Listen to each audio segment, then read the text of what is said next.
నమస్తే తెలుగు ప్రజల గుండె చప్పుడు మన తెలుగు టీవీ స్పెయిన్ న్యూస్కి స్వాగతం.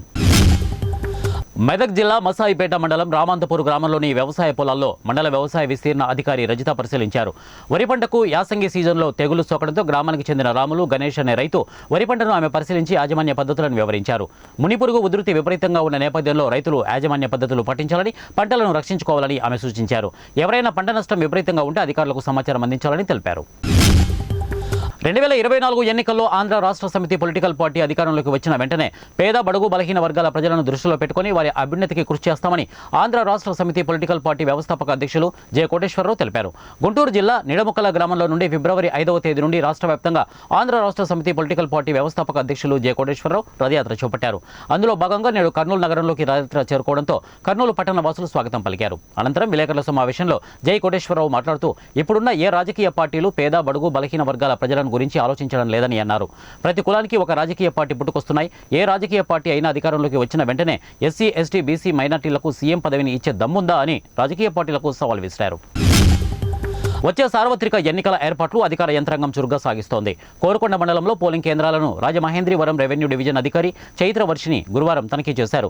పోలింగ్ స్టేషన్ల వద్ద సౌకర్యాలను ఆమె ఆరా తీశారు.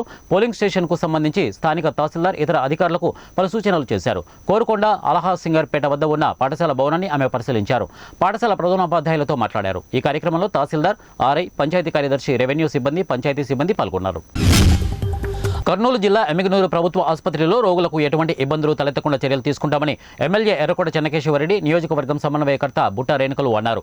కొన్ని రోజుల క్రితం ప్రభుత్వ ఆసుపత్రి వైద్యులు పలు సమస్యలు తమ దృష్టికి తీసుకువచ్చారని, అందులో భాగంగానే ఆసుపత్రికి బుట్ట ఫౌండేషన్ ద్వారా ఫ్యాన్స్, బెడ్స్, సీట్స్ అందించేసినట్లు సమన్వయకర్త బుట్ట రేణుక తెలిపారు. ఈ సందర్భంగా ఎమ్మెల్యే ఎర్రకోట చెన్నకేశవరెడ్డి మాట్లాడుతూ సీఎం జగన్ హయాంలోనే ఎమ్మిగనూరులో 100 పడకల ఆసుపత్రి నిర్మాణానికి నిధులు కేటాయించారని, ప్రస్తుతం 100 పడకల ఆసుపత్రి నిర్మాణం ముగింపు దశకు వచ్చిందని అన్నారు. పేద ప్రజలు సేవా కార్యక్రమాలు చేస్తున్న బుట్ట ఫౌండేషన్ కు అభినందనలు తెలిపారు. ఈ కార్యక్రమంలో బుట్ట నీలకంఠం, డాక్టర్లు, నాయకులు, కమిటీ సభ్యులు, కార్యకర్తలు తదితరులు పాల్గొన్నారు. చెత్తపై పన్ను వేసే శ్రద్ధ, దాని తరలింపుపై వైకాపా నేతలు చూపడం లేదని జనసేన పార్టీ రాష్ట్ర ప్రధాన కార్యదర్శి కొణిదెల నాగబాబు విమర్శించారు. అనకాపల్లి జిల్లా కేంద్రంలోని జీవీఎంసీ కార్యాలయం ఆవరణలోని కంపోస్టు యార్డును ఆయన పార్టీ శ్రేణులతో కలిసి పరిశీలించారు. పట్టణం మధ్యలో ఉన్న యార్డును తక్షణం తరలించాలని అన్నారు. దీని నుంచి విషవాయువులు వెలువడే ప్రమాదం ఉందన్నారు. వీటిని పీల్చడం వల్ల దీర్ఘకాలిక వ్యాధులు సోకే అవకాశం ఉందని వివరించారు. యార్డును ఆనుకొని ప్రభుత్వం ఉన్నత పాఠశాల ఉందన్నారు. అధికారులు, ప్రజాప్రతినిధులు తలుచుకుంటే సమస్యకు పరిష్కారం చూపించొచ్చని వివరించారు. అనకాపల్లి, యలమంచిలి నియోజకవర్గాల ఇన్ఛార్జీలు పరుచూరి భాస్కర్రావు, సుందరపు విజయ్ కుమార్, నాయకులు తాడి రామకృష్ణ, బల్లా శ్రీను, కామరాజు తదితరులు పాల్గొన్నారు. తూర్పు గోదావరి జిల్లా జగ్గంపేట నియోజకవర్గంలో తెలుగుదేశం పార్టీలో వరుస చేరికలు జరుగుతున్నాయి. తెలుగుదేశం పార్టీ రాష్ట్ర ఉపాధ్యక్షులు, జగ్గంపేట మాజీ ఎమ్మెల్యే జ్యోతుల నెహ్రూ పార్టీలో చేరే వారందరికీ పార్టీ కండువాలు కప్పి సాదరంగా ఆహ్వానిస్తున్నారు.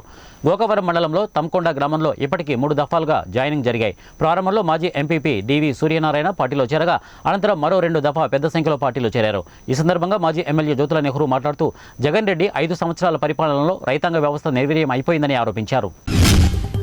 ఏలూరు జిల్లా నూజివీడు నియోజకవర్గం టీడీపీ ఇన్ఛార్జిగా పార్థసారథి బాధ్యతలు చేపట్టిన తర్వాత మొదటిసారి మీడియాతో మాట్లాడారు. నూజివీడు ఇన్ఛార్జిగా బాధ్యతలు అప్పగించిన టీడీపీ అధ్యక్షుడు చంద్రబాబు నాయుడు, లోకేష్, సీనియర్ నాయకులు ధన్యవాదాలు తెలిపారు. వర్గాలను పెంచి పోషించనని, నియోజకవర్గ అభివృద్ధికి, అదేవిధంగా ఈ నియోజకవర్గంలో ఉన్న బలహీన వర్గాలు, దళితులు సమస్యల పట్ల అత్యంత ప్రాధాన్యతనిచ్చి వాటిని పరిష్కరించడం కోసం కృషి చేస్తాను.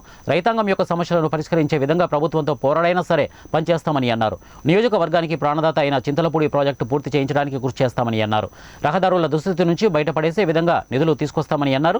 నూజివీడులో టౌన్ రోడ్లు విస్తరించడానికి చాలా అడ్డంకులు, సమస్యలు ఉన్నాయని, ప్రయత్నం చేసి ప్రజలను ఇబ్బంది పెట్టకుండా ట్రాఫిక్ తగ్గించడం కోసం బైపాస్ నిర్మాణం చేయవలసిన అవసరం ఉందని, దానికోసం అత్యంత ప్రాధాన్యతను ఇస్తానని అన్నారు. నూజివీడు అంటేనే ఎడ్యుకేషన్ అని, పీజీ సెంటర్ని యూనివర్సిటీగా మార్చడం కోసం కృషి చేస్తామని అన్నారు.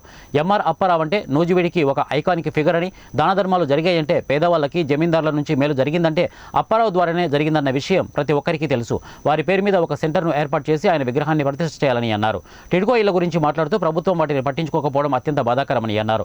రూపాయికే 2 రూపాయలకే ఇల్లు ఇస్తామని ప్రభుత్వం ఏదో చెప్పింది, కానీ వాటిని లబ్ధిదారులకు అందజేసి లబ్ధి చేకూర్చకపోవడం విచారకరమని అన్నారు. ఈ ప్రభుత్వ ఆలోచన విధానాన్ని మనం విశ్లేషించాలని, కొన్ని వేల కోట్ల రూపాయలు ఖర్చు పెట్టి 70% పూర్తయిన టిడ్కో ఇళ్లను ఇలా వదిలేయడం బాధాకరమని అన్నారు. కేవలం తెలుగుదేశం పార్టీ ఉద్దేశంతోనే వాటిని పక్కన పెట్టడం సరికాదని అన్నారు. ఇదే సమన్వయం ఉయ్యూరులో వస్తే నా సొంత నిధులతో పనులు మొదలు పెట్టామని చెప్పారు. ఇక్కడ కూడా అలాగే చేస్తామని అన్నారు. తెలుగుదేశం పార్టీ అధికారంలోకి వచ్చిన 6 నెలల్లో అందరితో గృహప్రవేశం చేసే బాధ్యత తీసుకుంటామని చెప్పారు. ప్రకాశం జిల్లా టంగుటూరు మండలం అలకూరపాడు జిల్లాలో రైతులు సాగు చేసిన నూతన శనగ వంగడాలను నంద్యాల ప్రాంతీయ శనగ విత్తనాల పరిశోధన శాస్త్రవేత్తలు పరిశీలించారు.